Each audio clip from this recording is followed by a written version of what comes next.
Hello, in this video we'll discuss about functional academics and a few possible goals or topics that come under it.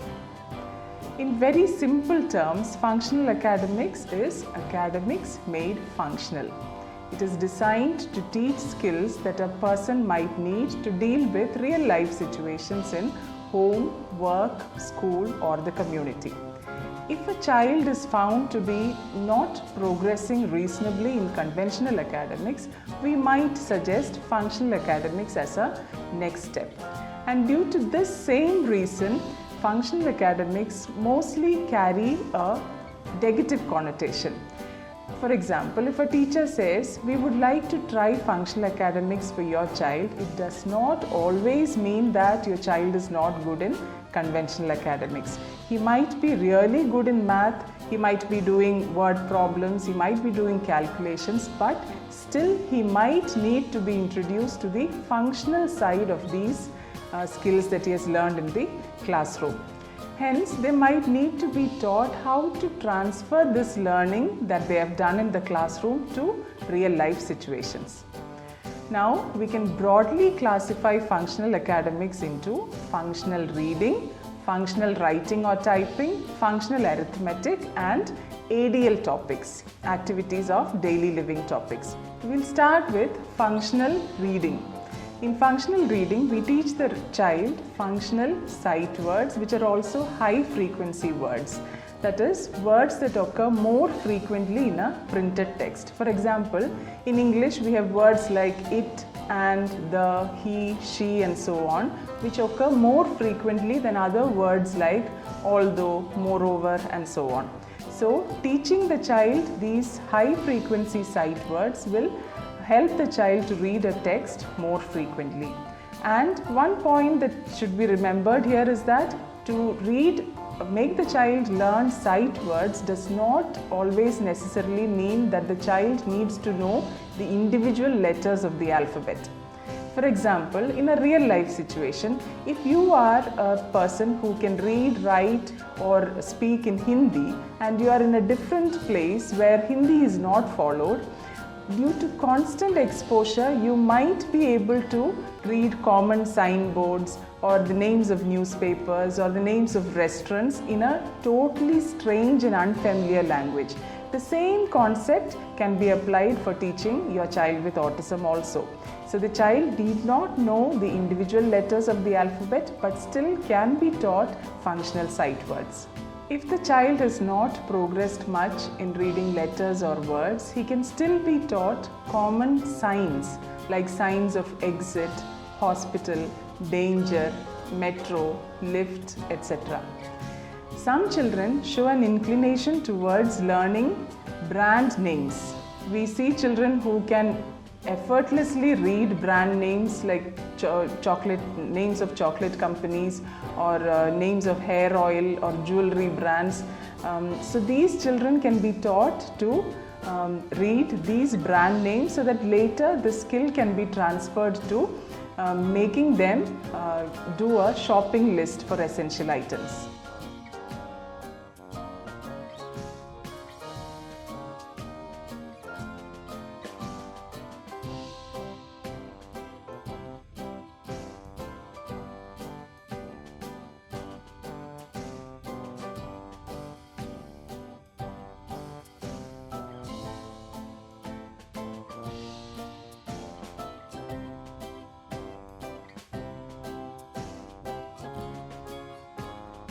Next, we look at functional writing or typing. In conventional writing, we use writing skills for writing down answers for a question or penning down our own personal experiences and so on. But when it comes to functional writing exercises, we shift the focus to practicing writing skills for real life situations like writing down a checklist or a shopping list or filling an application with specific details like name, parent's name, mobile number, complete address and so on. If the individual has challenges in writing by holding a pencil or pen, we shift the attention to typing.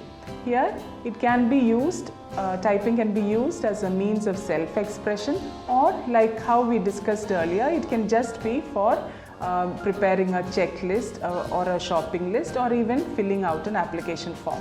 Next, we have functional arithmetic. In this, we look at time concept, money concept and measurements. Under each of these, I can list down a few probable topics or goals. So starting with concept of time, telling time, either digital clock or analog clock, setting up an alarm or a stopwatch, being able to realize how much is, for example, 30 minutes. We need just 5 minutes to clear up a dinner table, but we might need 30 minutes to go to a nearby shop and come back. So the child should be able to realize how much is 10 minutes or 30 minutes or 1 hour. Being able to calculate elapsed time. For example, this child sits down to watch a TV show at 11 o'clock and to realize that it is 11:30 and 30 minutes have elapsed and it is time for him to end the TV show. Then, even though not directly related to time, numbers can also be used to teach how to read a calendar. How to read a calendar, how to check for date of manufacture or date of expiry in products.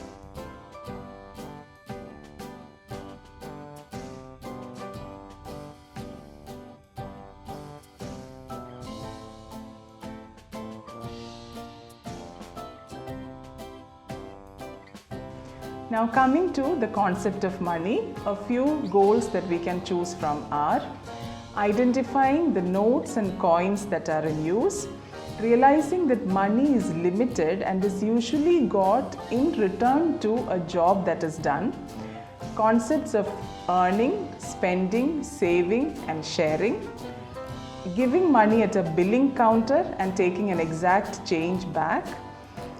In an advanced level, we can also think of introducing the concepts of comparing prices before buying an item, or discriminating between what is a luxury and what is a necessity.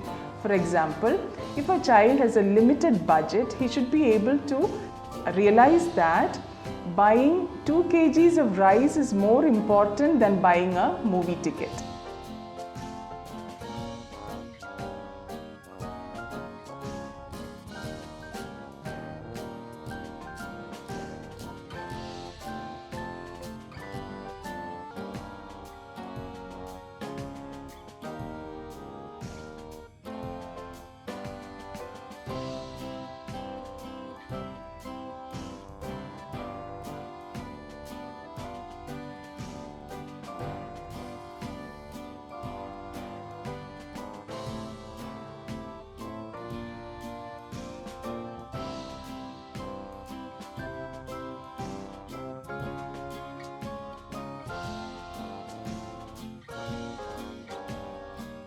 Now coming to measurements, if the child knows numbers, if the child knows smaller number, bigger number or sequencing of numbers, the child can be introduced to measurements like measuring ingredients out in a kitchen or measuring his weight, measuring his temperature and so on.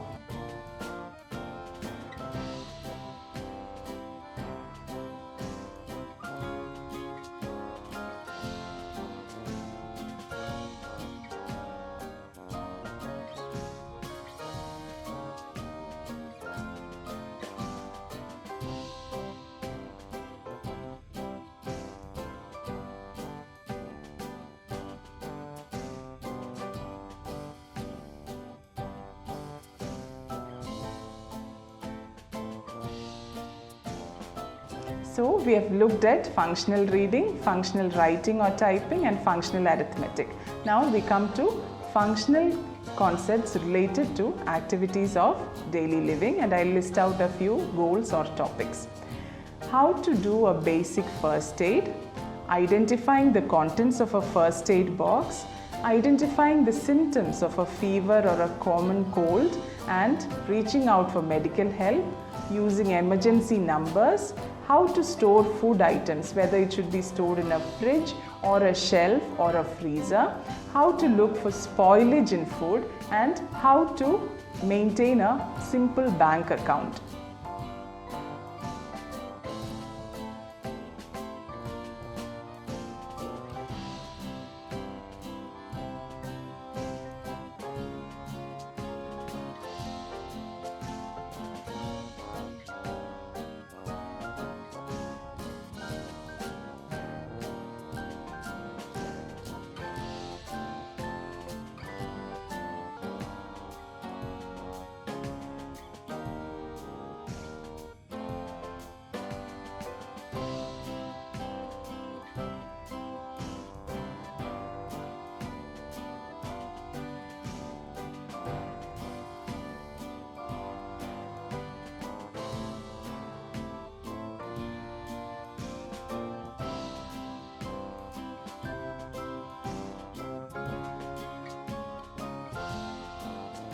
A lot of these topics may overlap with the goals that an occupational therapist might take up in an ILS session, independent living skills sessions. But the concepts can very well be dealt with in a functional academic session too, especially in an interdisciplinary setup where the child is at the center and all the service providers are working together to bring positive learning outcomes.